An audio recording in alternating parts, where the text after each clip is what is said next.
जो कि data analytics के लिए भी यूज होगा, फाइनेंशियल मॉडलिंग के लिए भी यूज होगा।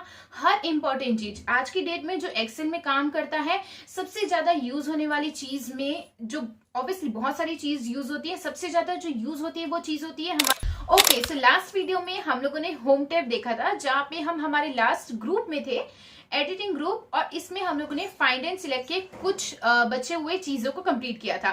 लास्ट वीडियो में मैंने बोला था कि डेटा वैलिडेशन, सिलेक्ट ऑब्जेक्ट्स और सिलेक्शन पेन एक ऐसी चीज है जो बहुत ज्यादा वाइड है, उसको एक्सप्लेन करने में टाइम लगेगा और उस वीडियो में उसको कवर नहीं किया जा सकता था, इसलिए मैंने उसको बचा के रखा था नेक्स्ट वीडियो में बताने के लिए।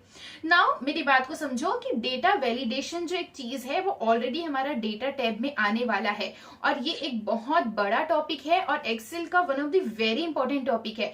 तो जब हम डेटा वैलिडेशन को करेंगे, उसको समझेंगे, तो ऑब्वियसली आपको समझ में आ जाएगा कि फाइंड और सिलेक्ट में डेटा वैलिडेशन क्या होगा। मतलब ऑब्वियसली अगर हम लोगों ने किसी सेल में डेटा वैलिडेशन लगाया है तो उसके बेसिस पे, फाइंड और सिलेक्ट के बेसिस पे आप फाइंड आउट कर सकते हो कि किस सेल में डेटा वैलिडेशन का यूज हुआ है, राइट। उसके साथ साथ जब उस चीज को कवर करेंगे, यहाँ पे हम लोग उसको सिलेक्ट ऑब्जेक्ट्स को और सिलेक्शन पेज को भी वहां पे कवर करने वाले, राइट। सो आज की इस वीडियो में हम लोग देखने वाले हमारा नेक्स्ट स्टेप, जो कि है हमारा इंसर्ट टैब।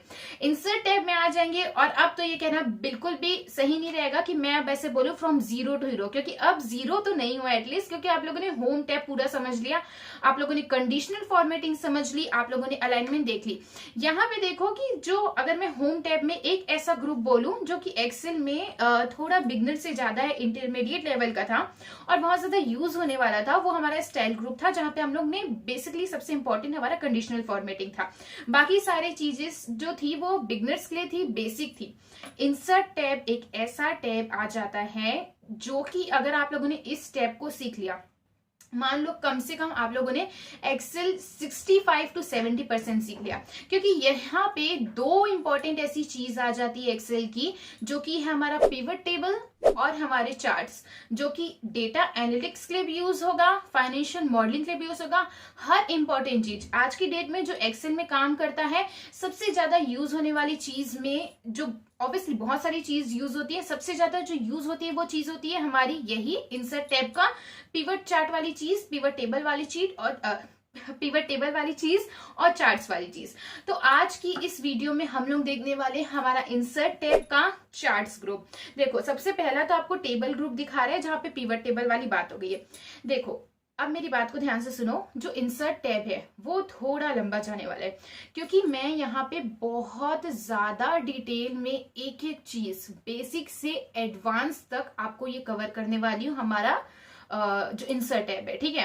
तो पिवट टेबल जो रहता है वो एक ऐसा टॉपिक है जिसको समझने के लिए आपको पहले चार्ट्स वाले ग्रुप को समझना पड़ेगा, आपको समझना पड़ेगा चार्ट्स क्या होते हैं और वो कैसे वर्कआउट करते हैं।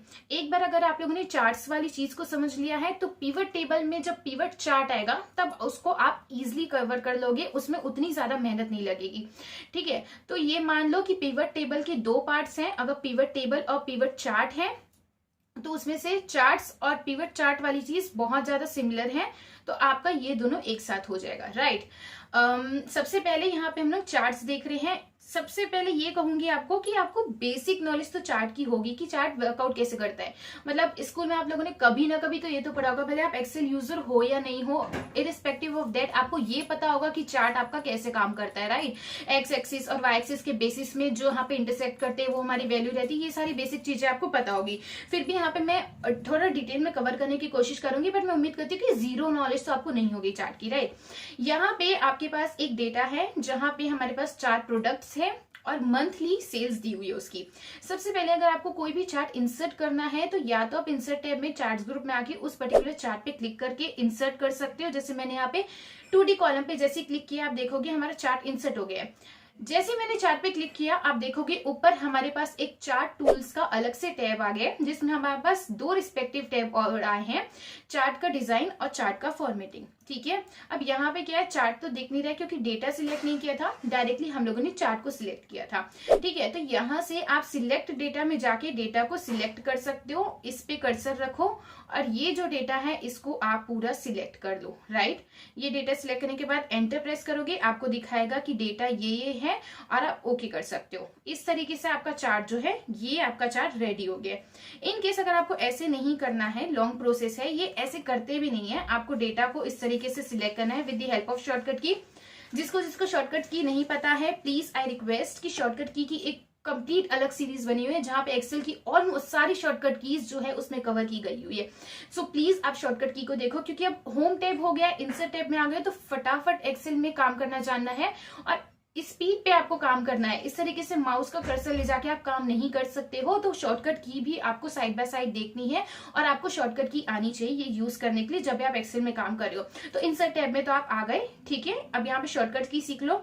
यहाँ से हम लोग आ जाएंगे हमारे चार्ट्स पे। I am using the mouse cursor because I want to make it easy for you, ठीक है। तो यहाँ पे हम लोगों ने 2D कॉलम पे क्लिक किया। ये देखो सिंपल सी चीज हुई, हमारा ये चार्ट यहाँ पे बन के रेडी हो गया है। अब मैं आपको एकदम आराम से धीरे धीरे सब कुछ चीज इसमें समझाती हूँ। ऊपर आपको चार्ट टूल का एक टैब दिख रहा है, अभी हम लोग उस पे नहीं जाएंगे, उस टैब पे नहीं जाएंगे, उस टैब को आराम से समझेंगे। सबसे पहले ये आपके पास डेटा है, मंथली सेल्स दी हुई है 4 प्रोडक्ट की। सेम चीज आपका जो है चार्ट आपको शो करके दे रहे हैं। जैसे जैन मंथ में कॉफी की सेल हुई है 25,000। अब ये चीज मुझे कैसे पता चली, आप देखोगे एक्स एक्सिस में ये जो हॉरिजॉन्टल लाइन है आपकी, उसमें आपको आपके मंथ दिए हुए हैं और वाई एक्सिस में जो आपकी वर्टिकल लाइन है आपके राइट साइड में, उसमें आपको आपके प्रोडक्ट की सेल्स अमाउंट दी गई हुई है। अब प्रोडक्ट किस में दिए हुए हैं, जो कलर बार बने हुए हैं उस पे हमारे प्रोडक्ट दिए हुए हैं।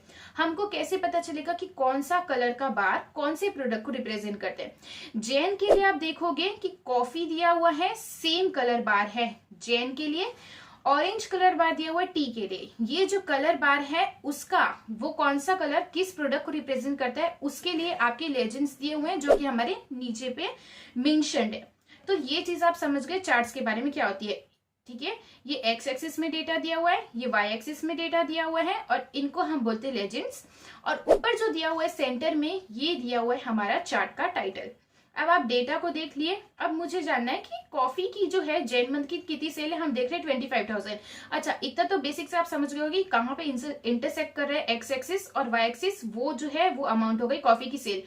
बट आप देखोगे जैन मंथ में टी का जो सेल है वो मुझे क्लियरली नहीं दिखाई दे रहा है एग्जैक्ट कहाँ पे इंटरसेक्ट कर रहा है। मतलब 15 to 20,000 की रेंज के बीच में, बट एग्जैक्ट अमाउंट क्या है वो मुझे नहीं पता। तो उसके लिए मैं क्या करूंगी, यहाँ पे बार में मैं कर्सर रखूंगी और आप देखोगे कि नेम दिखा रहा है टी, मंथ दिखा रहा है आपका जैन और उसकी वैल्यू 18,000 की सेल है। सेम आप रिस्पेक्टिव डेटा में भी देख सकते हो, यहाँ पे आपके पास दिया हुआ है कि जैन मंथ में टी की सेल 18,000 है। डेटा समझ गए, चार्ट की अंडरस्टैंडिंग हो गई कि चार्ट कैसे होता है, किस तरीके से काम करता है एक्सेल में, ठीक है। कौन सा बार का कलर कौन से प्रोडक्ट को रिप्रेजेंट कर रहा है, ये हमारा लेजेंड्स में दिया हुआ है नीचे, ठीक है। अब यहाँ पे मैं इस चार्ट को यहाँ रख लेती हूँ ताकि मैं आपको अच्छे से समझा पाऊँ। डेटा के मैंने ऊपर रख लिया है, किस तरीके से रखा है आप इसको, अगर आप लैपटॉप पे काम कर रहे हो तो आपके पास जब इस टाइप का एरो आएगा आपको उसको डबल क्लिक करना है माउस में और इस तरीके से ड्रैग करना है, राइट। अगर आप कंप्यूटर पे काम कर रहे हो तो माउस पे बटन क्लिक करके आपको उसको ड्रैग करना है। ये हो गया, मूव हो गया। यहां से आप लोगों ने चार्ट को मूव कर लिया है। अब ये जो है चार्ट का टाइटल है, अगर आप इस टाइटल को चेंज करना चाहते हो, आप यहाँ पे तो चार्ट टाइटल दिया हुआ है, मैं इसका जो नाम है वो लिखना चाहती हूँ मंथली सेल्स। तो उसके लिए मैं क्या करूंगी, यहाँ पे चार्ट पे क्लिक करूंगी और यहाँ से मैं उसके चार्ट को चेंज कर लूंगी, ठीक है, टाइटल को चेंज कर लूंगी। सो मैंने यहाँ पे करना चाहती हूँ मंथली सेल्स। जैसे ही मैंने मंथली सेल्स लिखा आप देखोगे चार्ट टाइटल हमारा रेडी है, ठीक है। एक एक्स्ट्रा स्पेस आ गई थी इसलिए वो नीचे हो गया। सो ये हो गई हमारी मंथली सेल्स। अब जैसे मैं इस पे क्लिक करती हूँ आप देखोगे कि वापस से वही मूव एंड ड्रैग वाला एरो आ रहा है। यहाँ से आप उसको कहीं पे भी चार्ट के टाइटल को ड्रैग करके कहीं पे भी रख सकते हो, जहां आप रखना चाहो वहां पे ही इसे रख सकते हो। अगर आप चार्ट के टाइटल को ही हटाना चाहते हो तो सिंपली उस बॉक्स को क्लिक करके बैक स्पेस कर दो, आपका चार्ट का टाइटल हट चुका है, ठीक है। अनडू करना है, कंट्रोल Z करके कर लो। सो वीडियो बहुत ज्यादा लंबी होने की वजह से और थोड़े से टेक्निकल इश्यूज होने की वजह से वो लास्ट वीडियो थी वो पॉज हो गई थी। सो हम लोगों ने चार्ट के बेसिक्स के बारे में देखा था, जहाँ पे जो चार्ट का ओवरव्यू है, जो जिस तरीके से दिखता है उसकी बेसिक अंडरस्टैंडिंग ली थी हम लोगों ने।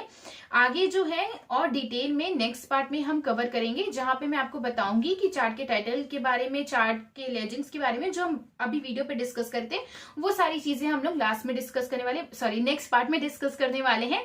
आज की वीडियो में सिर्फ इतना ही, जहाँ पे मैंने आप लोगों को चार्ट का एक बेसिक इंट्रोडक्शन दिया है, उसका इंटरफेस को आप लोगों को समझाया है। So stay tuned for the next part.